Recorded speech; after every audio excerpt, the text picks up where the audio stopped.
আমি এখন রয়েছি হাসিমারা স্টেশনে।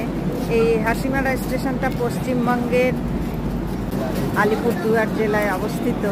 স্টেশনটি খুবই গুরুত্বপূর্ণ, এটা ভুটান সীমান্তে অবস্থিত। এখানে একটা ট্রেন দাঁড়িয়ে আছে। এই ট্রেনটা হচ্ছে কামাখ্যা থেকে এসছে, যাবে ডক্টর আম্বেদকর নগরে। এই যে স্টেশনের দৃশ্য আমি দেখাচ্ছি। এখন বাজে সকাল 11টা।